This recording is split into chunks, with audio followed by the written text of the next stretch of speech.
औज़ुबिल्लाहि बिस्मिल्लाहिर्रहमानिर्रहीम। आज डीएई के हम लोगों ने जो लॉन्ग क्वेश्चन है उनको डिस्कस करना है। सबसे पहला काम तो ये चीज़ करना है कि इस वीडियो को स्टार्ट से एंड तक देखो अगर तुम लोग पेपर को इजीली पास करना चाहते हो। उसके बाद जब आप वॉच कर लो, अपना रजिस्टर लो, इन क्वेश्चन को लिखो और सॉल्व करो। अगर टोटली तुम ज़ुबानी सॉल्व कर लेते हो तो कोई मसला नहीं। मैं कहता हूँ कि एक दिन की तैयारी से भी तुम्हारा पेपर बहुत बेहतर तौर पर निकल जाए। अब हम क्वेश्चन डिस्कस करेंगे। सारे लॉन्ग क्वेश्चन इंपॉर्टेंट मैंने इसमें इंक्लूड किए हुए हैं भाई मॉडल पेपर के।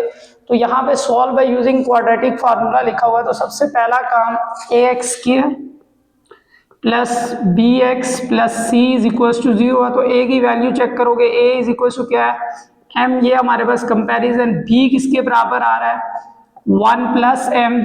और सी किसके बराबर आ रहा है, 1। अब यहाँ पे कंडीशन दी हुई है कि सोल्व बाय क्वाड्रेटिक फार्मूला। तो हमारे पास क्वाड्रेटिक फार्मूले का जो होता है x is equal to minus b plus minus under root b square minus 4ac divided by 2a।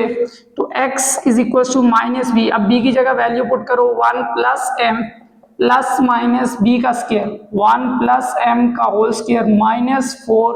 अब a की जगह वैल्यू m, c की जगह वैल्यू 1 डिवाइडेड बाई 2, a की जगह क्या आ जाएगा m। तो x is equal to minus 1 plus M plus minus, तो यहाँ पे a प्लस बी का होल स्क्वायर है। बड़ा आसान सा फार्मूला है, A square plus B square plus 2ab, 2m आ जाएगा माइनस 4m डिवाइडेड बाय आ गया 2a। तो x is equal to minus 1 plus M plus minus under root. अब इन दोनों को अगर सॉल्व करें तो आ जाएगा 1 प्लस एम स्क्वायर, ये दोनों like terms, plus minus minus 4m में से 2m निकाला तो क्या आएगा माइनस 2m डिवाइडेड बाय क्या आ गया 2m। तो अब ये फार्मूला बन रहा है, इस साइड पे मैं सॉल्व कर रहा हूं। तो क्या आ जाएगा x is equal to minus 1 plus M plus minus under root, इसका फार्मूला a माइनस बी का होल स्क्वायर, क्योंकि देखो a square plus B square minus 2 भी मौजूद है, डिवाइडेड बाई 2m। तो x is equal to minus 1, अब ये एज इट इज, ये स्क्वायर से काट गया 1 minus M divided by 2m। अब एक बार इसे प्लस में सॉल्व करना है, x is equal to minus 1 plus m, तो ये प्लस में लिखा डिवाइडेड बाई 2m। तो पहले प्लस वाला सॉल्व कर लेते हैं। तो x is equal to sign change, बाहर माइनस अंदर के साथ minus 1 minus m plus 1 minus m over 2m। तो यहाँ पे अगर गौर करो ये और ये कट गया तो माइनस 2m ओवर 2m, तो कटिंग कर लो तो एक x का आंसर आ गया माइनस एम। ठीक हो गया। अब दूसरे को मैं इस साइड पे सॉल्व कर लेता हूं, उधर जगह कम है।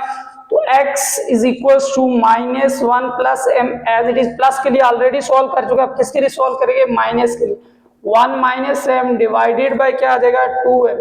अब ब्रैकेट के बाद दोनों में माइनस आएगा तो sign change minus 1 minus m, यहाँ पे भी minus 1 plus m divided by क्या आ जाएगा 2m। तो अब यहाँ पे गौर करो, m से m काट गया, x इज इक्वल टू कितना आ जाएगा माइनस 2 ओवर 2m। तो कटिंग हो जाएगी, x is equal to minus 1 by m. तो ये हमारा पहला पार्ट एंड हो गया। होपफुल के तुम्हें सबको समझ आ चुका होगा।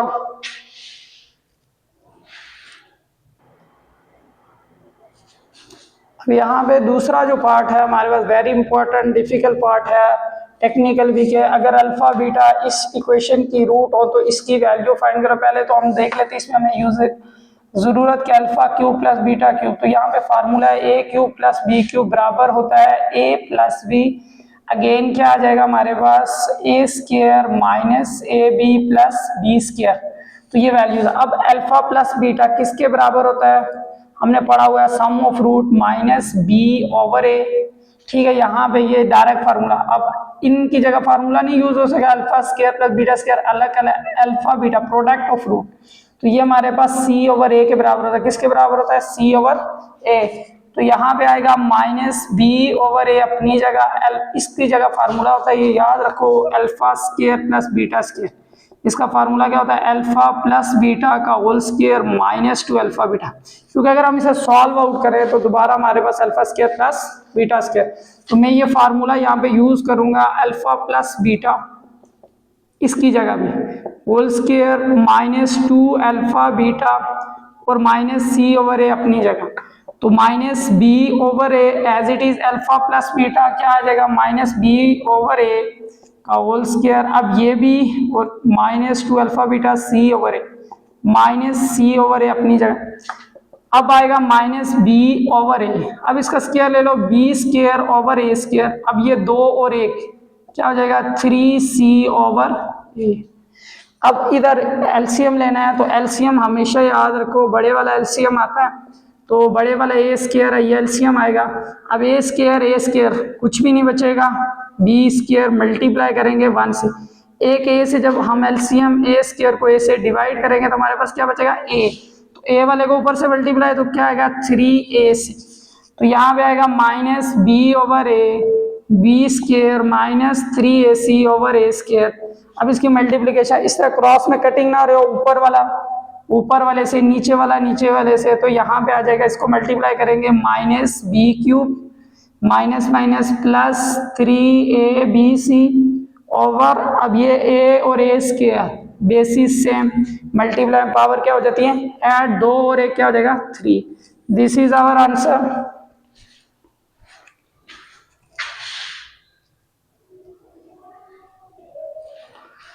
अब यहाँ पे क्वेश्चन नंबर 4, इस क्वेश्चन में मैं एक चीज मेंशन करूँ, आखिरी पार्ट तक लाजमी देखिए। वीडियो है 30-25 मिनट की टाइम है, लेकिन ये गारंटी है कि इंशाल्लाह तो आप सबका पेपर पास करवाइए। तो यहाँ पे एक वैल्यू के 7 term of the binomial expression, binomial expression क्या होते हैं जिसमें 2 टर्में होती है, तो ये आ गया। तो जो टर्म निकालने का फार्मूला है स्पेसिफिक, तो वो होता है TR+1 is equal to n/r a power n b power r। अब ये बेसिकली इसका formula a plus b power n कि हमारे पास अगर इस तरह टर्म, अब यहाँ पे क्वेश्चन में देखा जाए तो पहला जो a है वो यहाँ पे क्या है x है, तो मैं TR+1 एज इट इज रख रहा हूँ n की जगह। अब ये देखो यहाँ n है, इधर n की जगह क्या है पावर 9r। अब a हमारे पास क्या है, व्हाट इज a, पहले वाली वैल्यू, तो यहाँ पहले वाली वैल्यू क्या है x पावर n कितना है हमारे पास 9, b सेकंड वाली वैल्यू -1 ओवर x r। अब उसने क्या कहा हुआ है कि कौन सी टर्म निकाले 7th। अब मुझे बताओ r की जगह में ऐसा क्या रखूं जिसमें एक जमा किया जाए 7 है, तो हर बंदे को पता है कि अगर r की जगह में 6 रखूं तो 6 + 1 7 ही आएगा। तो यहाँ पे क्या करना है, put r is equal to 6, तो यहाँ पे आ जाएगा 6 + 1 डायरेक्ट लिख लो 7, 9/6, उसके बाद x की पावर 9 और -1 ओवर x की पावर क्या आ जाएगी 6, क्योंकि r की वैल्यू 6। तो यहाँ पे 9/6 एज इट इज रखा, इसके लिए कैलकुलेटर चल जाएगा, x की पावर 9। अब हमने एक्सपोनेंट्स के लास्ट पढ़े हुए कि ऊपर वाले पे अलग पावर और नीचे वाले पे अलग। अब ये नीचे वाला मैं अभी फिलहाल इधर ही लिख रहा हूँ, x की पावर क्या आ जाएगी 6। अब जब ये ऊपर लेके जाएंगे तो पावर क्या हो जाएगी माइनस, हमने पढ़ा है डिवाइड में पावर है क्या होती है बेसिस सेम, डिवाइड में पावर माइनस, तो ये माइनस होगी -1 पावर 6। तो अब ये 9/6, x 9 में से 3 निकाला 6 निकाला 3 आ गया, -1 पावर, अगर इवन पावर माइनस खत्म हो जाता है तो ये +1। तो अब कैलकुलेटर पे ये लिखना है 9/6 यानी कि 9c6, जो भी आंसर आएगा 7x3, ये हमारा पास क्या आएगा सॉल्यूशन। तो ये हमारा पार्ट एंड हुआ। आई होप के समझ आ चुका होगा।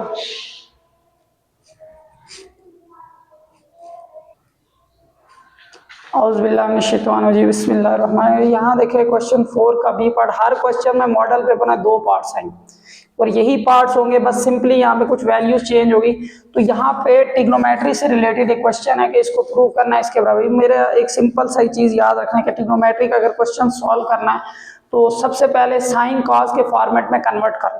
जब साइन कॉस में जगह इजीली सॉल्वेबल हो जाएगा, तो यहाँ पे ये तो ऑलरेडी साइन में है 1 माइनस साइन स्क्वायर थीटा, लेकिन ये साइन में नहीं है, तो टेन बराबर होता है किसके sine square over cos square. Tan sine over cos square है तो square equals to right side के लेके आए, तो हम लेफ्ट हैंड साइड सॉल्व कर रहे हैं। तो यहाँ पे 1 माइनस साइन स्क्वायर थीटा ये बराबर होता है कॉस, कैसे हमारे पास फार्मूला था cos square plus sine square theta equal to 1। तो 1 माइनस, अब ये प्लस का साइन उधर लेके जाएं तो कॉस स्क्वायर इधर, या 1 माइनस साइन स्क्वायर, ये आपके सामने 1 माइनस है, अभी किसके बराबर है, कॉस स्क्वायर। इसकी जगह मैं वैल्यू पुट कर दूंगा कॉस स्क्वायर थीटा। अब एलसीएम लेते हैं, जब एलसीएम लेंगे इसको इसके साथ, इसको इसके साथ, तो यहाँ पे आएगा cos square theta plus sine square theta, नीचे क्या आ जाएगा हमारे पास, कॉस स्क्वायर थीटा। अब ये और ये कट गया, तो वैल्यूज को अगर तुम लोग चेक करोगे ये आ गया 1। अब हमें थोड़ी देर पहले sine square plus cos square equal to क्या होता है 1। अब 1 इस तरह का नंबर है जिस मर्जी 1 1 जार अगेन 1, तो 1 ही आता है, तो 1 1 जार 1 इक्वल टू किसके बराबर आ गया, RHS। इजी पार्ट्स था, I hope you understand it. Question number 5 के भी अगेन 2 पार्ट है, पहला पार्ट मैंने लिख दिया। तो अगर इस तरह का क्वेश्चन आएगा, सबसे पहला काम ये जो वैल्यू अननोन होगी उसे फाइंड कर लेनी है। यहाँ पे हमारे पास राइट ट्राइंगल में 3 चीज़ होती हैं। एक होता है हमारे पास, पहले इसको देख लो क्या होता है, बेस परपेंडिकुलर, और परपेंडिकुलर के ऑपोजिट होता है हाइपोटेनियस। तो ये तो हमारे पास वैल्यूज होती है, तो कोई साइन काज हमें गिवन होता है, इसे याद रखने का तरीकेकार होता है, साइन का होता है some people have curly brown hair through proper brushes. ठीक है, ये याद रखने का आसान है, यानी कि सम साइन का परपेंडिकुलर ओवर हाइपोटेनियस होगा। तो जो अननोन है, बेस है, जो भी है उसे फाइंड करना है। तो पहली अगर मैं इसको सॉल्व करूं तो मुझे वैल्यू किसकी निकालनी है, पहले देख लेते हैं। काज अल्फा प्लस बीटा, ये हमने फाइंड आउट करना है। तो ये बराबर किसके होता है, काज alpha cos beta minus sine alpha और साइन बीटा। तो यहाँ देखते हैं हमें रिक्वायर क्या है। तो अगर गौर करो, कॉस साइन अल्फा और साइन बीटा ऑलरेडी हमें गिवन है, we just needed to find cos alpha और काज बीटा। तो मैं इसमें आसान तरीके का बताता हूँ कि पहला काम क्या करोगे, जो अननोन है उसे फाइंड कर दो। मिसाल के तौर पर साइन होता है सम पीपल हैव, तो यहाँ पे आ जाएगा P/H, ये भी पीपल हैव, और यहाँ पे भी हमारे पास मैं बहुत थोड़ा दूर करके लिख रहा हूँ, ये पीपल और हैव। अल्फा के लिए अलग सॉल्व करना है, for beta, for alpha solve कर रहे हैं, और यहाँ पे क्या आ जाएगा, फॉर बीटा एंगल सॉल्व करें अलग अलग, क्योंकि हमें वैल्यू चाहिए कॉस अल्फा की और कॉस बीटा की। तो पाइथागोरस थ्योरम लगा लेते हैं हम लोग, बड़ा आसान सा थ्योरम है, hypotenuse square base square plus perpendicular. अब 3 में से 2 हमेशा गिवन होगी, तीसरी फाइंड करें आंखें बंद करके। इस तरह क्वेश्चन है। अब अल्फा के लिए मैं लिख रहा हूँ, तो हमारे पास फार्मूला है hypotenuse square is equal to base plus perpendicular square. अगर हाइपोटेनियस गौर करके देखो, हमारे पास हाइपोटेनियस कितना है जी, 5 है, तो 5 का square is equal to base हमने फाइंड करनी है अननोन, जो मैंने कहा तीसरा अननोन होगा। किसी भी क्वेश्चन में कोई 2 दिए होगा, तीसरा फाइंड करा, परपेंडिकुलर क्या आ जाएगा 4 का स्क्वायर। अब 25 is equal to b square plus 16, अब ये प्लस हो रहा है, इधर आके क्या हो जाएगा माइनस, तो हमारे पास 9 आ गया, तो स्क्वायर रूट फाइंड आउट करो 3 आ जाएगा। तो ये बेस हमारे पास सिंपल आ गया। करना क्या, हमें वैल्यू चाहिए इससे काज अल्फा। काज क्या होता है, करली ब्राउन हेयर, यानी कि cos alpha brown hair, B/H, तो अल्फा बेस कितना आया 3, हाइपोटेनियस ऑलरेडी वी नो 5, तो ये एक वैल्यू तो आ गई। अब इसी तरह बीटा के लिए अगेन फार्मूला यूज करेंगे। बीटा में फिर वही hypotenuse square equal to base square plus perpendicular. Hypotenuse क्या है, फॉर एग्जांपल यहाँ पे हाइपोटेनियस कितना है 13 square is equal to base हमने फाइंड करना है, परपेंडिकुलर क्या है 12 का स्क्वायर। 13 का स्क्वायर 160 है, कैलकुलेटर से कर सकते हो, b और 144। अब ये ऐड हो रहा है, इधर आके क्या होगा सब्ट्रैक्ट होगा, तो b square 25 equal to b square. तो स्क्वायर रूट फाइंड करो, तो b कितना आ गया 5 आ गया। अब हमें दूसरी चीज चाहिए काज बीटा, करली ब्राउन हेयर 5/13, दोनों वैल्यूज आ गई। अब जो हमने निकालना है उसमें पुट कर रहे हैं, यहाँ पे मैं लिख रहा हूँ दोबारा से, cos alpha plus beta is equal to cos alpha cos beta minus sine alpha sine beta. तो कॉस अल्फा की वैल्यू कितनी है जी हमारे पास 3/5, कॉस बीटा की वैल्यू हमारे पास कितनी है 5/13 minus sine alpha, what is sine alpha 4/5 given दिया हुआ है, साइन बीटा क्या है 12/13। अब यहाँ 5 3s are 15 और 13 5 है, या कटिंग भी कर सकते हो, ये कटिंग कर लो ज़्यादा बेहतर है। तो कितना आ जाएगा जी हमारे पास, बल्कि कटिंग ना करो, 5 3s are 15 और 65 माइनस 48 ओवर 65। अब इन दोनों का एलसीएम सेम आएगा, कैलकुलेटर पे लिखो, जो आंसर आ रहा है मुझे बताओ, तो उसे कमेंट में सबमिट करना है। तो ये हमारा पार्ट ए एंड हुआ। अब ये आसान सा क्वेश्चन है, statement wise part, question number हमने पढ़ा था जी 5 का बी पार्ट है। तो बड़ा आसान सा क्वेश्चन है कि किस तरह की बिल्डिंग है और उसकी टॉप का जो एंगल ऑफ एलिवेशन है। एलिवेशन में पहले ऑब्जेक्टिव में भी डिस्कस कर चुका हूँ, वो वाली वीडियोस भी देखे कि नीचे से, यहाँ से ऑब्जर्वर अगर नीचे से कोई ऊपर एंगल बन रहा है यानी ऑब्जर्व कर रहा है, तो that is angle of elevation. तो वो क्या कह रहा है कि जो angle of elevation to the top of building is 35 degree. कितना है जी, 35 डिग्री। और उस बिल्डिंग का शेडो, अब देखो शेडो कैसे बनता है, अगर सूरज इधर होगा या इसके बैक पे होगा, तो जब सूरज बैक पे होगा तो शेडो आगे की तरफ बनेगा, साया नीचे की तरफ, तो यहाँ शेडो बनेगा। कितना शेडो है, 220 मीटर। ठीक है, अब वो पूछ क्या रहा है, find the height of building, यानी कि हाइट ऑफ बिल्डिंग ये एच हमने फाइंड करना है।